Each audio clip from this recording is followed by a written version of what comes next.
नमस्कार साथियों, आपका हमारे YouTube चैनल द एजुकेशन पर हार्दिक स्वागत है। आज के इस सेशन में हम हिंदी साहित्य संबंधित महत्वपूर्ण प्रश्नों को हल करेंगे जो बीपीएससी टीआरई 3 और या स्टेट 2024 के दृष्टिकोण से बेहद उपयोगी क्लास होगी। तो देर न करते हुए चलिए सेशन की शुरुआत करते हैं। अगर चैनल पर पहली बार विजिट किए होंगे तो आपसे नम्र निवेदन है, सेशन को लाइक कर दीजिएगा। सेशन पसंद आए तो चैनल को सब्सक्राइब कर लीजिएगा और अपने दोस्तों में शेयर कर दीजिएगा। बेल आइकन को भी प्रेस कर लीजिएगा जिससे रोज की क्लास का नोटिफिकेशन आप तक पहुँच सके। पहला प्रश्न है, हम हसमत 1977 ईस्वी किसकी रचना है? हम हसमत का प्रकाशन काल क्या है? 1977 ईस्वी से। इसका रचनाकार कौन है? मनु भंडारी हैं कि कृष्णा सोबती है कि महादेव वर्मा है कि चित्रा मुदगल है? तो यह कृष्णा सोबती जी की रचना है हम हसमत। मीराबाई का जीवन चरित्र नाम से मीराबाई की जीवनी लिखने वाले कौन है? तो कार्तिक प्रसाद खत्रे हैं। ऑप्शन नंबर और राइट आंसर। क्वेश्चन नंबर तीसरा है, बिहारी रीतिकाल के एकमात्र ऐसे कवि हैं जिन्होंने ग्रामीण संस्कृति के विरुद्ध घृणा की अभिव्यक्ति की। यह किस आलोचक का कथन है बिहारी जी के विषय में? डॉक्टर राम कुमार वर्मा ने यह कथन कहा है कि आचार्य रामचंद्र शुक्ल ने, कि डॉक्टर नगेंद्र ने, कि डॉक्टर बच्चन सिंह ने? तो यह डॉक्टर बच्चन सिंह का कथन है। Option number the right answer. और इनके इतिहास ग्रंथ का क्या नाम है? यह कथन किसने कहे हैं? तो हिंदी साहित्य का दूसरा इतिहास। हिंदी साहित्य का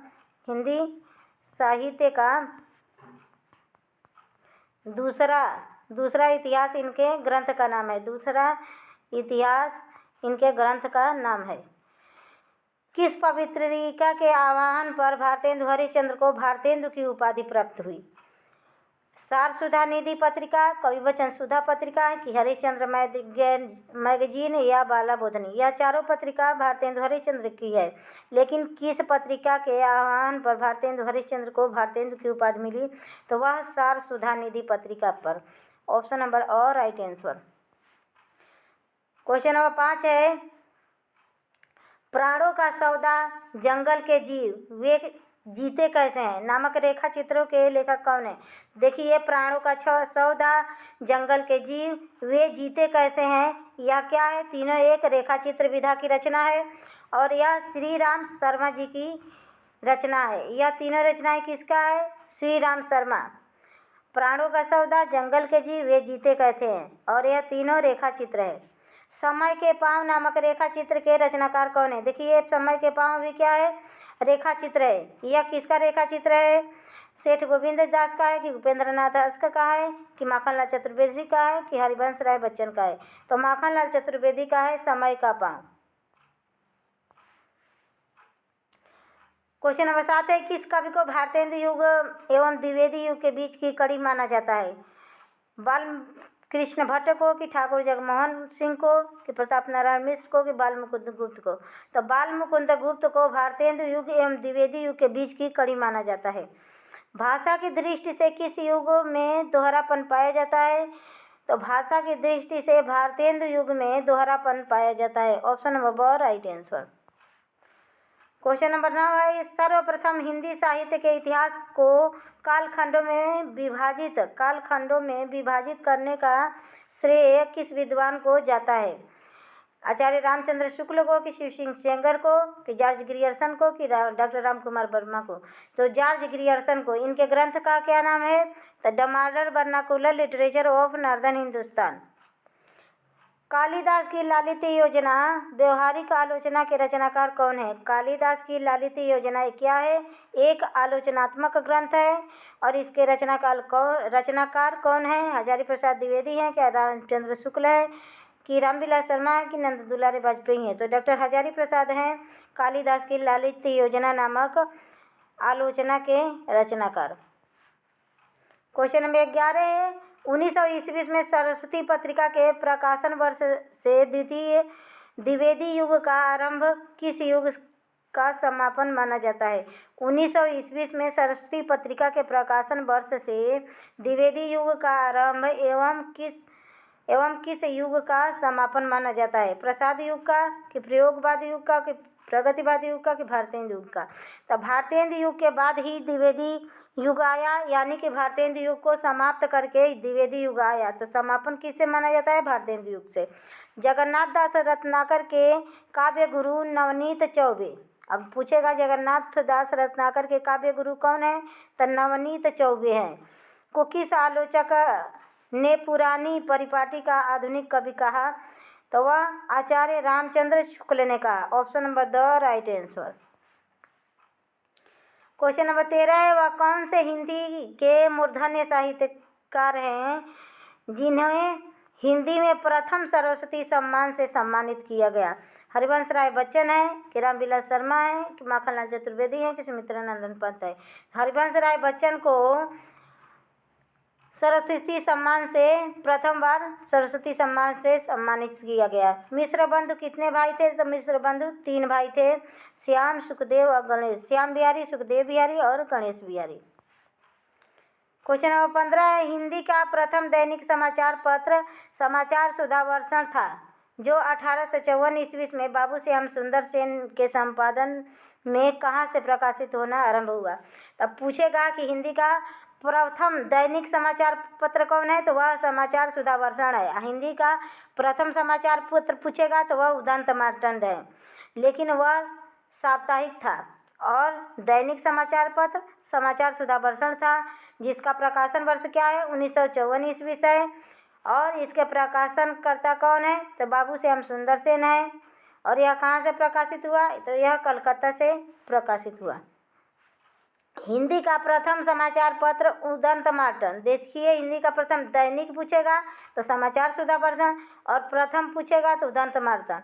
और यह क्या है? एक दैनिक समाचार पत्र है। समाचार उदंत मार्तंड एक साप्ताहिक समाचार पत्र है। 30 मई 1826 ईस्वी में कोलकाता से यह प्रकाशित होना आरंभ हुआ। इसके संपादक कौन है? तो पंडित जुगल किशोर हैं। उदंत मार्तंड के संपादक कौन है? तो पंडित जुगल किशोर हैं। और 30 मई 1826 को कलकत्ता से इसका प्रकाशन आरंभ हुआ। क्वेश्चन नंबर 17 है, हिंदी साहित्य इतिहास को साहित्यिक प्रवृत्ति के आधार पर वैज्ञानिक विभाजन करने वाले साहित्यकार कौन हैं? आचार्य रामचंद्र शुक्ल हैं कि डॉक्टर नगेंद्र हैं कि रामकुमार वर्मा हैं कि जॉर्ज ग्रियर्सन हैं? तो आचार्य रामचंद्र शुक्ल ने हिंदी साहित्य इतिहास को साहित्यिक प्रवृत्ति के आधार पर वैज्ञानिक विभाजन करने वाले प्रथम साहित्यकार हैं। हिंदी में सर्वप्रथम व्यास सम्मान प्राप्त करने वाले साहित्यकार कौन है? तो डॉक्टर रामविलास शर्मा को हिंदी साहित्य में सर्वप्रथम व्यास सम्मान प्राप्त हुआ। क्वेश्चन नंबर 19 है, गद्य साहित्य के आविर्भाव को किस आलोचक ने आधुनिक काल की सबसे प्रधान साहित्यिक घटना माना है? आचार्य रामचंद्र शुक्ल ने कि गणपत चंद्र गुप्त ने कि डॉक्टर नगेंद्र ने कि मिश्र बंधु ने? तो आचार्य रामचंद्र शुक्ल ने माना है। Option number A right answer. और अगर सेशन पसंद आ रहा होगा तो प्लीज़ सेशन को लाइक कर दीजिएगा, चैनल को सब्सक्राइब कर लीजिएगा। इनमें से कौन सी रचना अपभ्रंश काव्य से संबंधित नहीं है? कीर्तिलता है, कीर्ति पताका है कि हमीर रासो है कि पृथ्वीराज रासो है? तो पृथ्वीराज रासो अपभ्रंश काव्य से संबंधित नहीं है। क्वेश्चन नंबर 21 है, जोधराज ने हमीर रासो काव्य की रचना की? जोधराज ने, अब पूछेगा हमीर रासो की रचना किसने की? तो जोधराज ने की। और यह किस भाषा में लिखा गया है? जोधराज ने हमीर रासो काव्य की रचना की, जो राजस्थान के किस जिले के निवासी थे? तो जोधराज किस जिले के निवासी थे? तो अलवर राजस्थान के निवासी थे जोधराज, जिन्होंने हमीर रासो की रचना की। हमीर रासो शीर्षक से आदिकाल में भी सारंगधर ने रचना की, जो अपभ्रंश भाषा में रचित है। देखिए, हमीर रासो की रचना जोधराज और सारंगधर दोनों ने की, लेकिन हमीर रासो की रचना सारंगधर ने अपभ्रंश भाषा में किया, जबकि हमीर रासो की रचना जोधराज ने राजस्थानी भाषा में किया। चंद्रशेखर वाजपेयी ने एक एवं ग्वाल कवि ने हमीर हठ की रचना की। हमीर हठ की रचना किसने की? तो चंद्रशेखर वाजपेयी एवं ग्वाल कवि ने हमीर हठ की रचना की। देखिए, हमीर हठ और हमीर रासो में थोड़ा बहुत लेस मात्र का अंतर है। तो हमीर हठ चंद्रशेखर वाजपेयी एवं ग्वाल कवि ने की, हमीर रासो सारंगधर और जोधराज ने की। क्वेश्चन नंबर 22 है, रीतकाल के कवि गोरेलाल पुरोहित ने किस ग्रंथ की रचना की? सुजान चरित, छत्र प्रकाश, राम सतसई या विक्रम सतसई? तो छत्र प्रकाश, गोरेलाल, गोरेलाल लाल कवि का पुराना नाम क्या है? गोरेलाल, गोरेलाल पुरोहित इनका पूरा नाम है लाल कवि की, जिन्होंने छत्र प्रकाश की रचना की। बसंत विलास में 84 दोहों में स्त्रियों पर बसंत का प्रभाव वर्णित है, जिसका प्रकाशन कब हुआ? तो 1992 ईस्वी में हुआ, 1952 ईस्वी में हुआ। बसंत विलास में 84 दोहों में स्त्रियों पर बसंत का प्रभाव वर्णित है, जिसका प्रकाशन 1952 ईस्वी में हुआ। ईस्वी में हाजी मोहम्मद स्मारक ग्रंथ माला में हुआ था। इसके संपादक कर्ता कौन है? तब केशवलाल हरसाद राय ध्रुव है। केशवलाल हरसाद राय ध्रुव हैं किसके संपादक? तो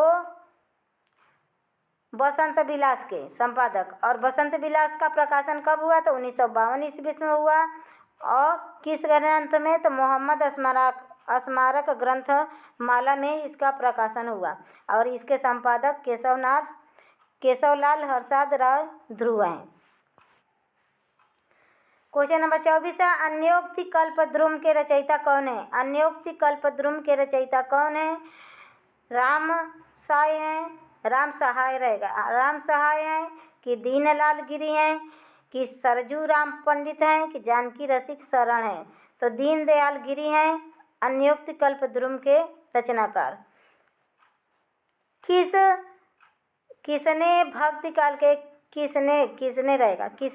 काल के विषय में लिखा है कि यह समूचे भारतीय साहित्य में अपने ढंग का अकेला साहित्य है, इसी का नाम भक्ति साहित्य है, यह एक नई दुनिया है। यह किसका कथन है? तो यह डॉक्टर हजारी प्रसाद द्विवेदी का कथन है। Option number the right answer. Question number 26 है, आचार्य तुलसीदास द्वारा रचित किस रचना को भक्तों का कंठहार कहा जाता है?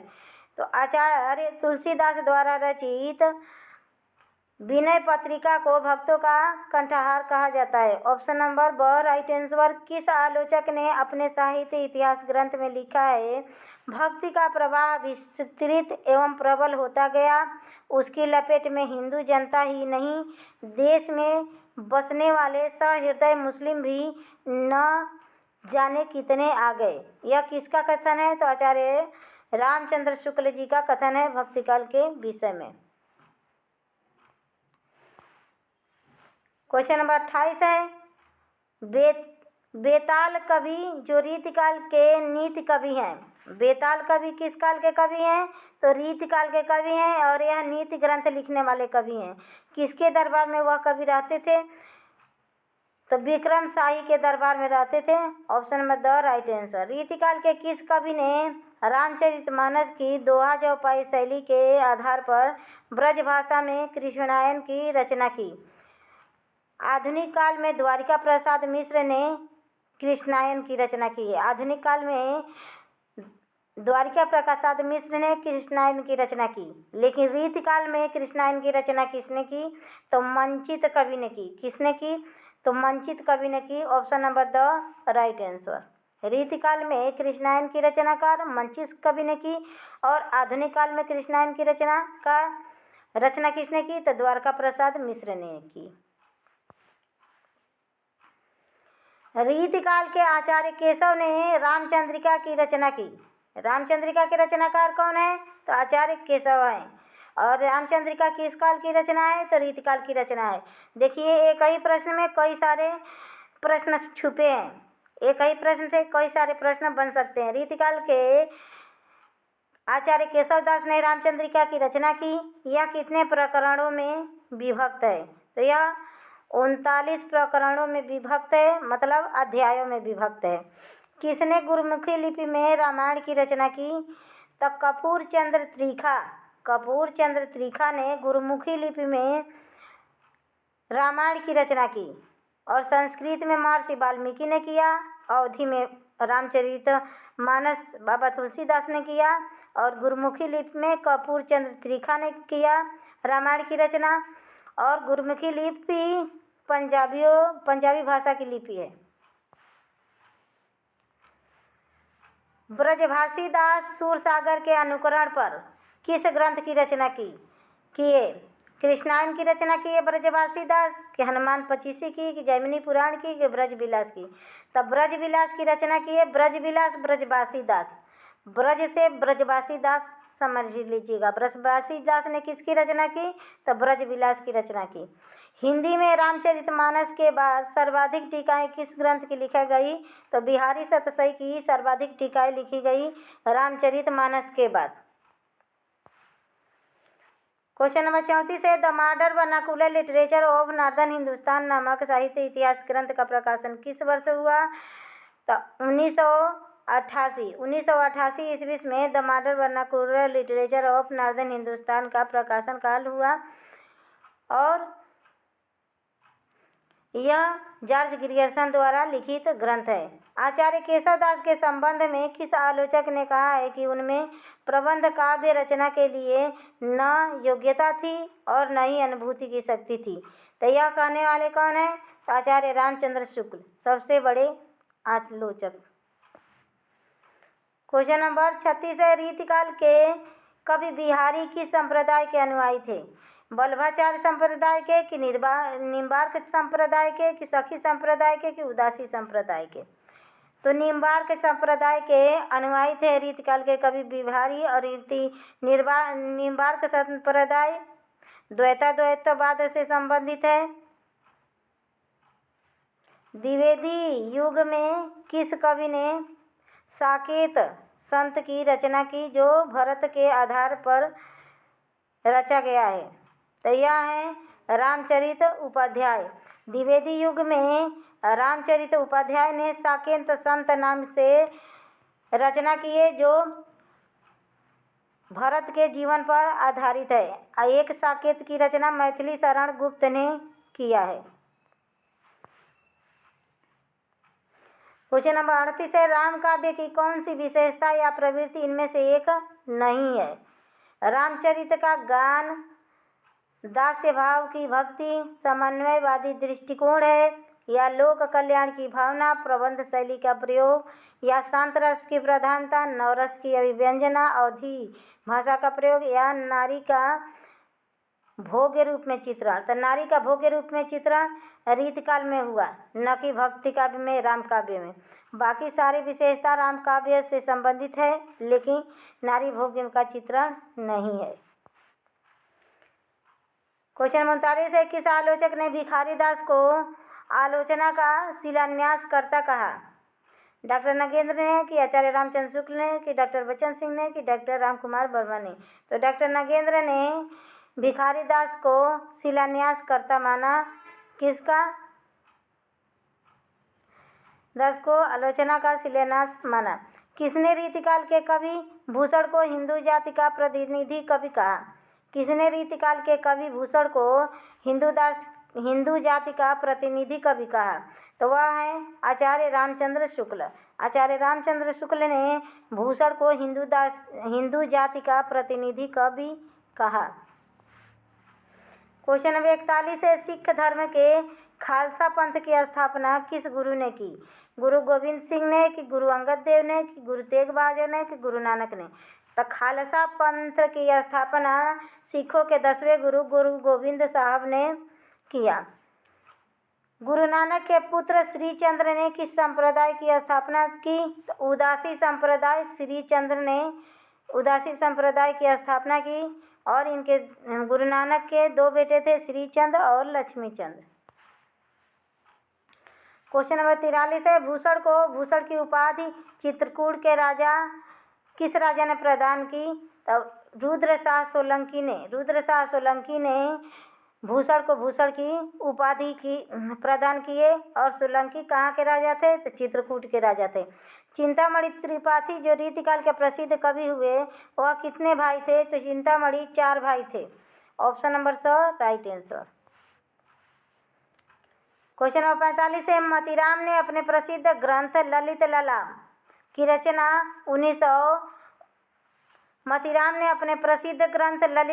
की रचना 1661 से 1665 के मध्य किस राजा के आश्रय में रहते हुए किया? तो पूछेगा ललित ललाम किसकी रचना है? तो मोतीराम की रचना है। और इसका प्रकाशन काल कब से है तो 1961 से 1965। और किस राजा के शासनकाल में रहते हुए, आश्रय में रहते हुए इसकी रचना की है ललित लालाम की? तो भाव सिंह हाडा के दरबार में रहते हुए ललित लालाम की रचना मोतीराम ने किया। इनमें से किस आचार्य ने श्रृंगार रस को रस शिरोमणि माना है?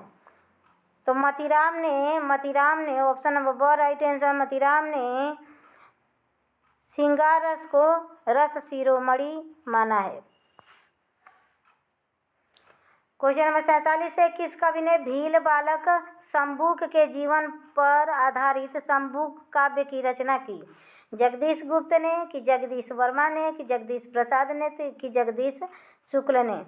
तो जगदीश गुप्त ने बालक शंभुक के जीवन पर आधारित शंभुक वध नामक काव्य की रचना की।